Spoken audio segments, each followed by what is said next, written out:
नमस्कार, मैं रचा शर्मा आप सभी दर्शकों का अन्नदाता कार्यक्रम में स्वागत करती हूं। किसान का जीवन बहुत मुश्किल होता है। वो अपने खेतों में लंबे समय तक काम करता है, उसका ध्यान सदैव फसल में ही लगा रहता है। वो अपनी कड़ी मेहनत की ताकत पर अपना जीवन व्यतीत करते हैं। ऐसे ही किसानों की प्रगति के लिए हम खेती बाड़ी से जुड़ी कुछ महत्वपूर्ण जानकारियां आप तक लाते हैं। हर रोज सुबह आपके सामने हाजिर होते हैं। तो चलिए कार्यक्रम शुरू करते हैं और सबसे पहले देखते हैं क्या है आज के अन्नदाता में। धान की फसल में तना छेदक और पत्ती लपेटक कीट की रोकथाम। रंगीन फूल गोभी की खेती से कमा सकते हैं अच्छा मुनाफा।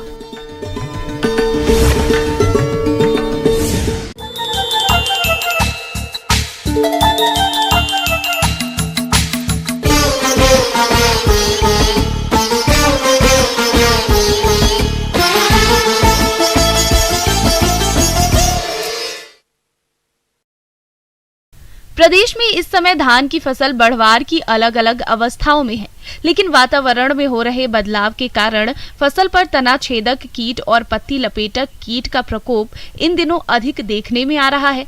ये कीट फसल को तेजी से नुकसान पहुंचाते हैं, इसलिए समय रहते इनकी रोकथाम करना जरूरी है। तो इसके लिए देखिए ये खास रिपोर्ट।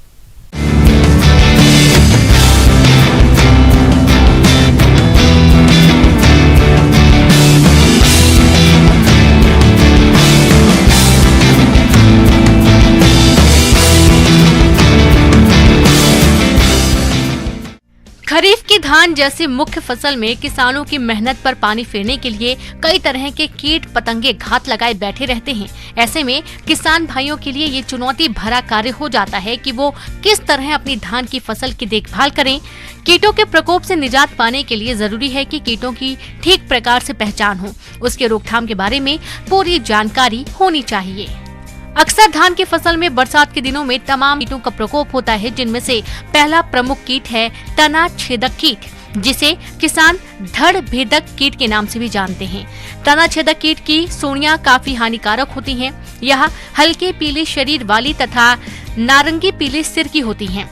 मादा सूंडी के पंख पीले होते हैं और इसकी मादा कीट पत्तियों पर सैकड़ों अंडे देती हैं, जिससे पिल्लू निकलकर पौधों की गोभ में प्रवेश कर जाते हैं। कीट पौधों के गोभ से तने में अंदर चली जाती हैं और तने को अंदर अंदर ही खाने लगती हैं, जिससे गोभ सूख जाती है और बालियों का रंग सफेद पड़ने लगता है। पत्ती लपेटक कीट। पत्ती लपेटक सूंडी हरे रंग के शरीर तथा गहरे भूरे रंग के सिर वाली होती है। इसकी लंबाई 2 से 2.5 सेंटीमीटर होती है। ये पत्तियों को दोनों किनारों को जोड़कर नाली नुमा रचना बनाती हैं। यह कीट उसी के अंदर रहकर हरे पदार्थ को खुरच कर खाती हैं। यह सूंडी 20 से 30 दिन के जीवन काल में कई पत्तियों को नुकसान पहुंचाती हैं। धान में सबसे ज्यादा हानि पहुंचाने वाले प्रमुख कीटों में से तीसरा कीट है फुदका। फुदका कीट 2 तरह के होते हैं, हरा फुदका और भूरा फुदका। फुदका कीट को पहचानना बेहद आसान है। ये पौधों के रस को चूस लेते हैं, जिससे पत्तियां पीली पड़ जाती हैं और पौधों की वृद्धि रुक जाती है। यह कीट पौधों के निचले भाग में जड़ों की ओर पाए जाते हैं, पौधों के तनों का रस चूसते हैं।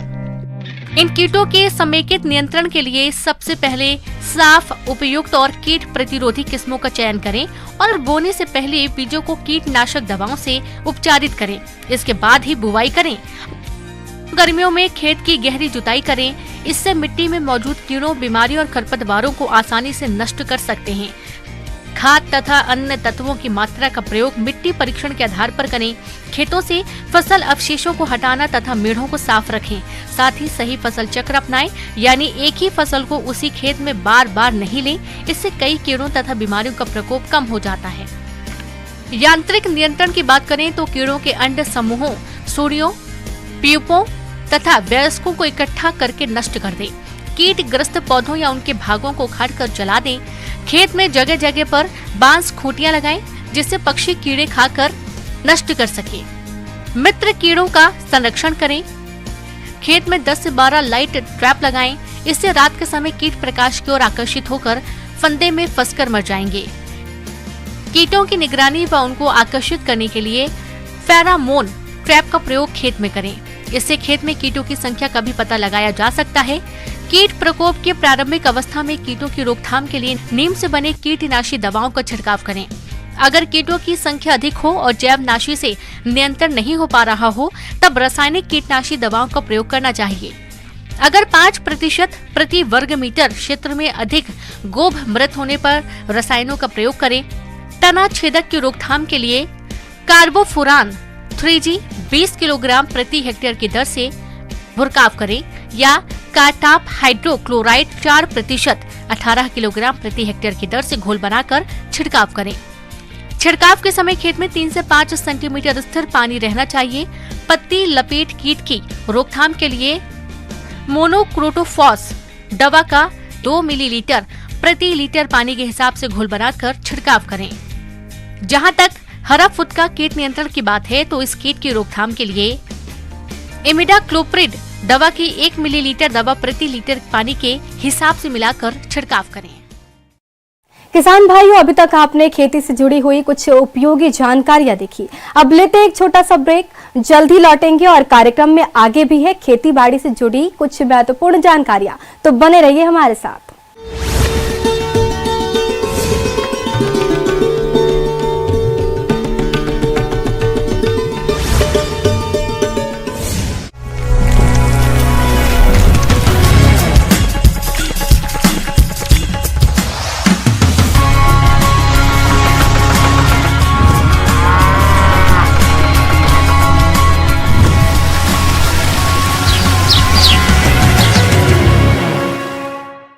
ब्रेक के बाद आप सभी दर्शकों का अन्नदाता में स्वागत है। चलिए अब रुक करते हैं अगली कड़ी की ओर।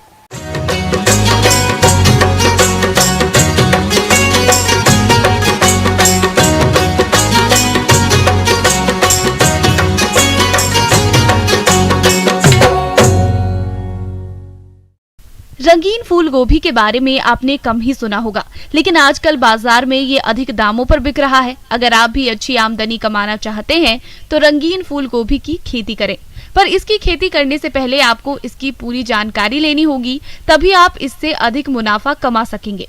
तो चलिए रंगीन फूल गोभी की खेती के बारे में विस्तार से जानते हैं बिरसा कृषि विश्वविद्यालय रांची के कृषि वैज्ञानिक डॉक्टर AM अंसारी से।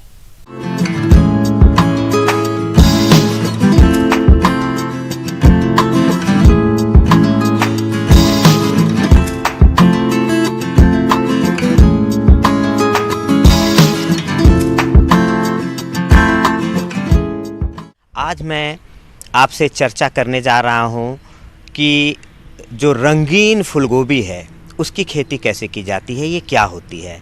किसान भाइयों, मैं सबसे पहले ये बताना चाहूँगा कि ये रंगीन फूलगोभी एक्चुअली में फूलगोभी ही है। फ़र्क सिर्फ इतना है कि ये या तो हरे रंग का होता है या बैंगनी रंग का होता है या फिर नारंगी रंग का होता है या गोल्डन कलर हम कह सकते हैं। ये 3 कलर का होता है। आमतौर पर क्रीम कलर का या फिर सफ़ेद रंग का फूलगोभी होता है। लेकिन इसकी खेती अगर आप करना चाहते हैं तो आप सफलतापूर्वक इसकी खेती कर सकते हैं। ये रंगीन फूलगोभी की खेती करने का सारा विधि, सारा तरीका वही है जो फूलगोभी का है, लेकिन एक फ़र्क है किसान भाइयों, और वो ये है कि इसकी खेती आप मुख्य सीजन में ही कर सकेंगे। रंगीन फूल गोभी की खेती क्यों सुनकर ही आप चौंक गए ना? जी हाँ, सफेद और पीलेपन की तासीर लिए फूल गोभी तो आपने देखी ही होगी, लेकिन अब आप बैगनी, पीले, हरे, ऑरेंज रंग की फूल गोभी की खेती भी कर सकते हैं और इससे अच्छा लाभ भी प्राप्त कर सकते हैं। तो आइए जानते हैं रंगीन फूल गोभी की खेती के बारे में। नर्सरी में आपको विशेष केयर करना होगा। कतारों में नर्सरी आप लगाएंगे, 15 सेंटीमीटर की कतारों पे लगाएंगे। ऊंचा बेड करके 6 इंच से 8 इंच ऊंचा बेड करके लगाएंगे। बेड की चौड़ाई 1 मीटर ही रखेंगे। लंबाई आप आवश्यकता अनुसार 5-10 मीटर कुछ रख सकते हैं। और पौधे से जो बीज गिराएंगे सावधानी से गिराएंगे। 2-2 इंच की दूरी पे एक बीज गिरनी चाहिए, इसका ध्यान रखेंगे, क्योंकि अगर घना बीज गिराएंगे तो फिर पौधे लैंकी हो जाएंगे, बहुत अच्छे नहीं होंगे। साथ ही साथ मैं आपको ये भी बताते चलूँ, अगर आप बलुआही दोमट किस्म की मिट्टी में कर रहे हैं, मिट्टी में अम्लीयता है, तो वैसे केस में आपको 3 से 5 क्विंटल प्रति हेक्टेयर की दर से चूना या डोलोमाइट का प्रयोग करना होगा। अगर उसमें अम्लीय है तो अम्लीयता को न्यूट्रलाइज करना होगा, उदासीन मिट्टी का करना होगा। अगर खेत में नमी कम हो तो खेत में एक पलेवा कर लें और इसके बाद एक जुताई मिट्टी पलटने वाले हल से जुताई करें। इसके बाद एक जुताई देसी हल तथा 2 जुताई कल्टीवेटर से जोतकर खेत में पाटा अवश्य लगाएं। रोपाई करने के लिए खेतों की तैयारी बिल्कुल उसी तरह करें जिस तरीके से फूलगोभी की आप करते हैं, और कंपोस्ट 20 टन प्रति हेक्टेयर की दर से आप बुआई से पहले अच्छी तरीके से मिट्टी में मिला देंगे। उसके अलावे नाइट्रोजन की मात्रा 80 से 100 केजी प्रति हेक्टेयर, फास्फोरस और पोटास की मात्रा 60 किलोग्राम प्रति हेक्टेयर की दर से देनी होगी। इसमें से फास्फोरस और पोटास की पूरी मात्रा और नाइट्रोजन की आधी मात्रा मुख्य खेत में रोपाई से पहले अपने खेतों में डाल देना पड़ेगा। और आपको क्या करना है कि आपको जब आप खेतों की जब तैयारी कर रहे हैं उसी समय करना है। और आधी जो नाइट्रोजन की मात्रा है उसमें उसकी 2 खुराक 15 दिन बुआई के बाद और फिर 30 से 35 दिन बुआई के बाद आप जब इंटरकल्चर ऑपरेशन करेंगे, कोड़ाई करेंगे, खुदाई करेंगे, उसमें डछो या कुदाल से जो आप उसमें भुरकाव करेंगे, अर्थिंग अप करेंगे, उस समय देना पड़ेगा। अब वेराइटी का जो चयन करेंगे, प्रभेद का चयन करेंगे, वो कौन सा करेंगे, तो इसके बहुत सारे प्रभेद हैं, रंग के हिसाब से अलग अलग है। जैसे प्रमुख वेराइटी जो पूरे दुनिया के बाज़ारों में है उसमें रोमानेस्को वेराइटी है, ओर्डा है, अलवर्दा है, ग्रीन गॉडेस है, वेरोनिका है, मिनरेट है, ऑरेंज बुके है। ऑरेंज बुके नाम से ही पता चल रहा है कि ये ऑरेंज कलर का है, गोल्डन कलर का है। ये रोमानेस्को है, ये एक्चुअली में ब्रोकली और फूलगोभी का क्रॉस करके बनाया गया है हाइब्रिड, तो ये ग्रीन कलर का होगा, जाहिर सी बात है। ग्रीन गॉडेस है, ये ग्रीन कलर का होगा। इसके अलावा पर्पल केप, जो पर्पल एकदम बैंगनी की तरह पर्पल कलर का आएगा, बैंगनी का एकदम बैगन का जो रंग बैंगनी होता है ना, वायलेट, वो आएगा। ग्राफिटी करके वैरायटी है, सिसिलियन वायलेट है, वायलेट क्वीन है। तो ये सब प्रभेद को आप लाके आप अपने खेतों में इसकी नर्सरी बुआई करें और लगा सकते हैं। पौधों के खेत में प्रतिरोपण करने के पहले 1 ग्राम स्टेट्रोसाइक्लिन को 10 लीटर पानी में घोलकर 30 मिनट तक डुबाकर उपचारित कर लें। उपचारित करने के बाद पौधे को खेत में लगाएं। और फूलगोभी के जिस तरीके से कतारों में लगाते हैं, 60 सेंटीमीटर कतार से कतार की दूरी, पौधे से पौधे की दूरी 45 सेंटीमीटर रखेंगे, और कंपोस्ट 20 टन प्रति हेक्टेयर की दर से आप बुआई से पहले अच्छी तरीके से मिट्टी में मिला देंगे। रंगीन फूलगोभी में कई तरह के विटामिन और एंटीऑक्सीडेंट पाए जाते हैं। इसका उपयोग करने से हमारे शरीर में रोगों से लड़ने की क्षमता बढ़ती है। और इसमें मौजूद विटामिन की बात करें तो विटामिन ए मौजूद एंटीऑक्सीडेंट का उत्तम स्रोत है। इसके अलावा और पाचन तंत्र को दुरुस्त रखने में सहायक, इम्यूनिटी सिस्टम को मजबूत बनाने में सहायक है। आगे और भी है खेती बाड़ी से जुड़ी बहुत सी रोचक जानकारियां, पर यहाँ पर रुकेंगे एक और ब्रेक के लिए, जल्द हाजिर होते हैं।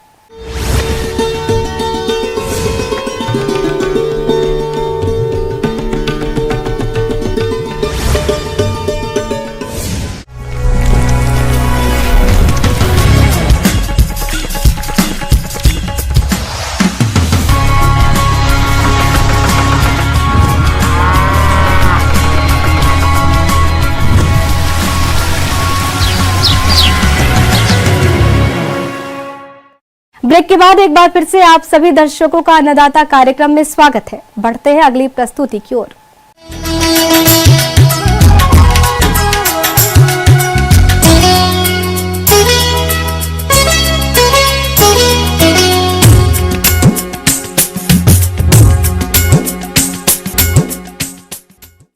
अब बिहार में सफलता से होगी नारियल की खेती। दरअसल उत्तर बिहार के कोशी क्षेत्र की जलवायु नारियल की खेती के लिए अनुकूल पाई गई है, जिसके कारण अब बिहार में नारियल की खेती की तरफ किसानों का रुझान तेजी से बढ़ा है। अगर आप भी नारियल की खेती करना चाहते हैं तो किन किन बातों पर खास ध्यान दें, जानते हैं।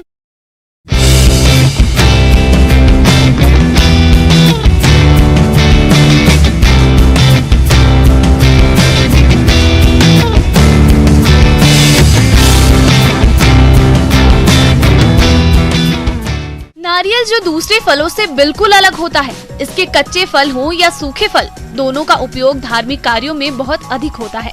वर्ष भर नारियल पानी की अधिक डिमांड रहती है। इसके अलावा इसे खाने में, तेल के लिए रेशे का उपयोग, औद्योगिक कार्यों में और पत्ते जलावन, झाड़ू, छप्पर, खाद जैसी चीजें बनाने के उपयोग में आते हैं, जबकि लकड़ी का उपयोग फर्नीचर के उपयोग में आता है। इसके इतने उपयोग को देखकर इसे कल्पवृक्ष भी कहा जाता है। नारियल की इतनी उपयोगिता है कि यहाँ के किसान खूब मुनाफा कमा सकते हैं। नारियल एक ऐसे जगह से आया है जहाँ पर पानी की कमी नहीं है। भले ही क्षारीय, एक बहुत बड़ी अवधारणा है, गलत अवधारणा है हमारे किसानों के बीच में, खास करके बिहार के किसान के बीच में। वो मुख्यतः नारियल की खेती किस प्रकार से करते हैं, एक नारियल ला करके लगा देते हैं और नारियल लग गया, और उनको आने वाले दिन में समस्या होने लगती है कि नारियल में फल नहीं आ रहा है, नारियल में फल नहीं आ रहा है या नारियल गिर रहा है। इसका दो ही कारण है, या तो सही से परागण नहीं होता है या फिर उसको सही से पोषक तत्व नहीं है, इसीलिए नारियल गिर जाता है, अबॉर्ट कर जाता है। तो किसान भाइयों को ऐसा नहीं सोचना चाहिए, हमेशा कभी भी लगाएं वो नारियल तो एक साथ है 10-20 नारियल का गाछ लगाएं, और ना 10-20 नारियल लगाते हैं और उसका सही प्रबंधन करें तो ये हमारे लिए बहुत ही लाभकारी फसल है। बिहार का उत्तरी क्षेत्र नारियल की खेती के लिए अनुकूल है और पिछले कुछ वर्षों में देखा गया कि किसानों ने अच्छी उपज ली है, जिसे देखते हुए इस क्षेत्र में इसकी खेती को बढ़ावा दिया जा रहा है। अगर आप इसके पेड़ लगाना चाहते हैं तो यह सही समय है। किस्मों के आधार पर बौने पेड़ वाले किस्मों के लिए 20 फीट, हाइब्रिड और टॉल किस्मों के लिए 25 फीट, कतार से कतार और पेड़ से पेड़ की दूरी रखें। गड्ढों की खुदाई वैसे तो गर्मी में करना अच्छा रहता है, लेकिन अभी भी कर सकते हैं और खुदाई करने से 8 से 10 दिन बाद ही रोपाई करें। जैसा कि आप जानते हैं कि यह समुद्र के किनारों पर अधिक होता है, जहां मिट्टी में रेत और नमक अधिक होता है। इस क्षेत्र में इस कमी को पूरा करने के लिए गड्ढों में नमक और बालू का प्रयोग विशेषज्ञ से सलाह लेकर जरूर करें, और जब रोपाई करें तो एक ही किस्म नहीं लगाएं, कई किस्मों को मिलाकर एक साथ लगाएं, जिसके परागण में कोई समस्या नहीं हो और भरपूर लाभ मिले। सबसे बड़ी बात जानने के लिए बात यह है हमारे किसानों के लिए कि नारियल को पानी की बहुत आवश्यकता है, लेकिन हमारे किसान नारियल को पानी देने की ज़रूरत ही नहीं समझते हैं। किसान नारियल एक पौधे को अगर हम 4-4 दिन पर पानी देते हैं तो एक पौधे को एक साल में 45 लीटर पानी की आवश्यकता होती है। और हमेशा इस बात का गौर करें कि अगर हम नारियल को लगा रहे हैं तो नारियल में इंटरक्रॉपिंग के लिए जो अंतर्वर्ती फसल का जो चयन होगा वो किसान उसी तरह का फसल चयनित करेंगे जिसको बहुत ज़्यादा पानी की आवश्यकता है। जैसा कि आप जानते हैं कि नारियल का पेड़ सीधा लंबाई में होता है और ऊपर फल लगता है, और फल आने में किस्मों के अनुसार 3 से लेकर 7 साल का समय लगता है। ऐसे में नारियल पेड़ों के बीच की खाली जगह में अन्य फसलें लेकर अतिरिक्त आमदनी ले सकते हैं। और सबसे बड़ा चीज़ है कि नारियल के साथ एक मल्टी स्टोरेड खेती की जा सकती है। मल्टी स्टोरेड कहने का मतलब कि आप नारियल आपने जब अलग अलग तरीक़ों से लगाया है, आयताकार विधि से लगाया है, हेज मेथड से लगाया है, तो आप उस पर गोल मिर्च की भी खेती कर सकते हैं। जैसे गोल मिर्च का जो लत्तर होता है, वाइन्स होता है, उसको आप नारियल पर ऊपर चढ़ा सकते हैं, वो एक लेयर हो गया, ये आपका सेकंड स्टोरी हो गया। आप उसके नीचे आप आइए तो अमरूद की सघन बागवानी भी बीच में कर सकते हैं, लेकिन अमरूद से अच्छा है कि हमारे किसान उसके बीच में केला की खेती कर सकते हैं। और अगर किसान केला की खेती करते हैं तो 1 हेक्टेयर में लगभग 1000 पौधा उन्हें एक नारियल के 1 हेक्टेयर के बगीचे में लगाया जा सकता है। नारियल के साथ हमारे किसान पपीता नहीं लगा सकते हैं। अब ये अलग बात है कि नारियल में पानी ना देंगे तो पपीता लगा सकते हैं, लेकिन अगर आवश्यकता की बात करेंगे तो नारियल और केला का बहुत ही उत्तम व्यवस्था है कि दोनों की खेती साथ में की जा सकती है मल्टी स्टोरेज में। और इसके अलावा जब वो केला से नीचे उतरते हैं तो ज़मीन पर वो अलग अलग तरह की खेती कर सकते हैं। जैसे ज़मीन पर वो सब्जियों की खेती कर सकते हैं, मूंग की खेती कर सकते हैं, वो लोबिया की खेती कर सकते हैं। इस प्रकार की खेती आराम से किसान हमारे कर सकते हैं। हल्दी की खेती कर सकते हैं जो कि टर्माइट से भी बचाता है। एक बार पुनः किसानों को इसको मुड़ करके देखना चाहिए कि नारियल की खेती करें। खास करके हमारे जो कोरोना काल में हमारे किसानों के लिए एक संदेश है नारियल के लिए कि हमारे बहुत सारे ऐसे उपभोक्ता हैं जो कि कोल्ड ड्रिंक्स, अलग अलग तरह के पेय पदार्थ का प्रयोग नहीं करना चाह रहे हैं, वो नारियल का उपयोग करना चाह रहे हैं। वैसे में हमारे किसान नारियल की अच्छी खेती करके स्वयं के बाज़ार को पकड़ सकते हैं और नारियल का एक अच्छा व्यवसाय बन सकता है। इसकी व्यावसायिक खेती करके किसान एक बिहार के लिए नई संयोग संदर्भों की स्थापना कर सकते हैं।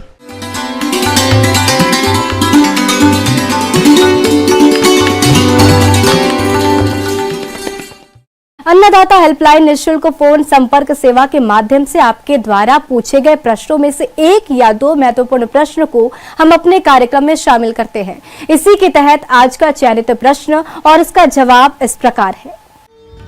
अन्नदाता निःशुल्क फोन संपर्क सेवा के माध्यम से पूछे गए प्रश्नों में से आज हमने जिस प्रश्न को कार्यक्रम में शामिल किया है उससे पूछा है ग्राम बिशनपुर जिला मधुबनी के कृषक जितेंद्र कुमार ने, ये फसल चक्र क्या होता है और इसे अपनाने पर कौन कौन से लाभ होते हैं, इसके बारे में जानकारी चाहते हैं।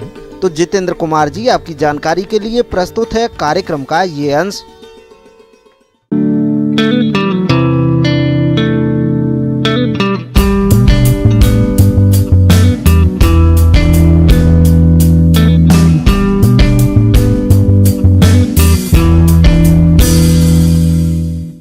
पर चर्चा करते हैं फसल चक्र।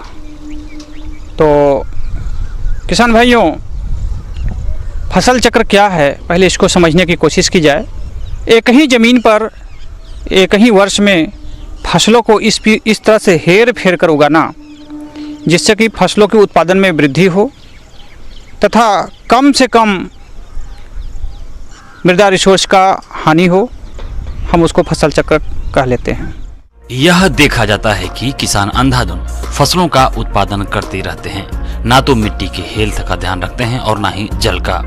इसलिए खेती के ऐसे तरीकों को अपनाएं जिससे मिट्टी स्वस्थ बनी रहे और पानी का दोहन भी कम से कम हो और उपज भी भरपूर मिले, जिसके लिए सबसे पहले आपको फसल चक्र पर ध्यान देना चाहिए। जब हम एक ही खेत में विभिन्न प्रकार के फसलों को उगाते हैं, जैसे कम पानी चाहने वाली फसल के बाद अधिक पानी चाहने वाली फसल, उथली जड़ वाली फसल के बाद गहरी जड़ वाली फसल, दलहनी फसल के बाद अदलहनी, तेलहनी या खाद्यान्न फसलों को लेना है। कम खाद चाहने वाली फसल के बाद अधिक खाद चाहने वाली फसल लेना है। फसल चक्र अपनाने के अनेकों लाभ हैं। मिट्टी की उपजाऊ क्षमता बढ़ती है, मिट्टी में कार्बन नाइट्रोजन का अनुपात बढ़ता है, मिट्टी का कटाव नहीं होता है, फसलों का बीमारियों से बचाव होता है, कीटों का कम से कम प्रकोप होता है, खरपतवार कम उगते हैं। इस तरह के कई और भी लाभ मिलते हैं। उथली जड़ वाली फसल के बाद जब हम गहरी जड़ वाली फसल लेते हैं तो उथली जड़ वाली फसलें जैसे गेहूँ है, धान है, ये सभी जमीन की ऊपरी सतह से पोषक तत्व लेती हैं तथा जल भी लेती हैं, क्योंकि इनका जड़ बहुत गहरा नहीं होता है। लेकिन जब हम धान गेहूं के बाद गहरी जड़ वाली फसलें दलहन या तेलहन लेते हैं खरीफ में, तो इन फसलों की जो जड़ है गहराई तक जाती है और ज़मीन के ऊपरी सतह के साथ साथ निचली सतह से भी पोषक तत्व एवं जल का उपयोग करती है। उसी तरह से कम पानी चाहने वाली फसल जैसे मक्का है, उसके बाद अगर हम अधिक पानी चाहने वाली फसल गन्ना ले लेते हैं तो हमारा जल का भी विभिन्न तरह से उपयोग हो सकता है, उत्पादन क्षमता जल की बढ़ जाती है। जब हम दलहनी फसल के बाद अदलहनी फसल लेते हैं तो हमें पता है कि दलहनी फसल वातावरण की नाइट्रोजन को अपनी जड़ों की गांठों में एकत्र कर लेती है और राइजोबियम नामक इस जीवाणु के द्वारा एकत्र होता है गांठों में, और जब गांठें सड़ने लगती हैं तो नाइट्रोजन ज़मीन में छोड़ दी जाती है। इस प्रकार वातावरण की नाइट्रोजन मृदा में हार्वेस्ट कर ली जाती है, मृदा में समायोजित कर ली जाती है, जिसका उपयोग अदलहनी फसलें आराम से अगली अदलहनी फसलें कर लेती हैं। फसलों को हेर फेर कर लेते हैं तो हम देखते हैं कि हमारे एक ही खेत में विभिन्न प्रकार के विविध फसल लग जाते हैं और जो रोग और बीमारियों का संक्रमण है वो घट जाता है। क्योंकि जब हम लगातार एक ही फसल लेते हैं, धान या धान गेहूँ, तो उसमें कुछ बीमारियां अलग से आ जाती हैं। लेकिन जब हम उसको विविध फसल कर लेते हैं, डाइवर्सिफाइड फसल ले लेते हैं, तो विभिन्न प्रकार के बीमारियों से भी बच जाते हैं एवं खरपतवार का प्रेशर भी घट जाता है। किसी एक 2 साल के अंतराल पर हमें हर हाल में अपनी जो एग्जिस्टिंग क्रॉपिंग सिस्टम है उसको बदल देना चाहिए। जैसे हमारा धान और गेहूं हमने एक साल लिया, धान गेहूं अगले साल भी ले सकते हैं, लेकिन अब 2 साल के बाद निश्चित तौर पे हमें कोशिश करना है कि उसमें हम धान गेहूं के स्थान पर हम कोई दूसरी फसल ले लें धान के बाद हम चना ले लें, धान को भी हम रिप्लेस कर दें, धान की जगह हम मक्का ले लें और उधर चना ले सकते हैं। मतलब हमें कम से कम 2 से 3 सालों के बाद हर हाल में अपनी जो एग्जिस्टिंग फसल है उसको बदल करके हमें फसल चक्र को हर हाल में अपनाना चाहिए।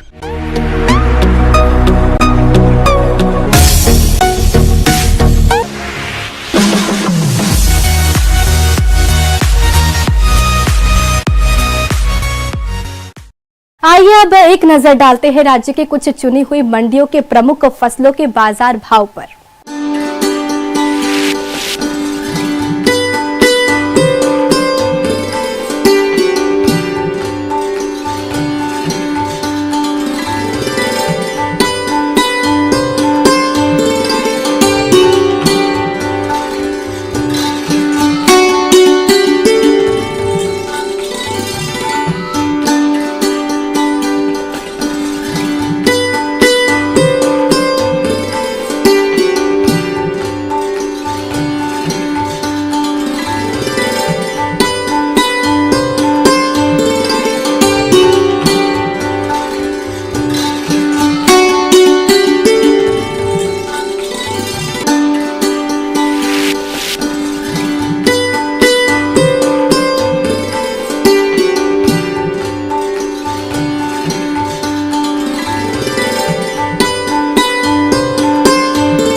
किसान भाइयों, अन्नदाता आपकी सेवा के लिए संकल्परत है। कृषि संबंधित समस्या और सुझावों के लिए आप हमें इस पते पर संपर्क भी कर सकते हैं। प्रोड्यूसर अन्नदाता, news 18 Bihar Jharkhand, Ramoji film city, Hyderabad 501512। साथ ही आप हमें ईमेल भी कर सकते हैं। हमारा ईमेल है p18annadatabihar@nw18.com। इसके अतिरिक्त आप हमें निशुल्क हेल्पलाइन नंबर 1800889216 पर सोमवार से शनिवार सुबह 10 से शाम 4 बजे के बीच संपर्क कर सकते हैं। किसान भाइयों, अब समय हो रहा है आपसे विदा लेने का, तो हमारी अन्नदाता टीम को दीजिए इजाजत। कल फिर आपसे होगी मुलाकात कृषि संबंधित कुछ और महत्वपूर्ण जानकारियों के साथ। नमस्कार।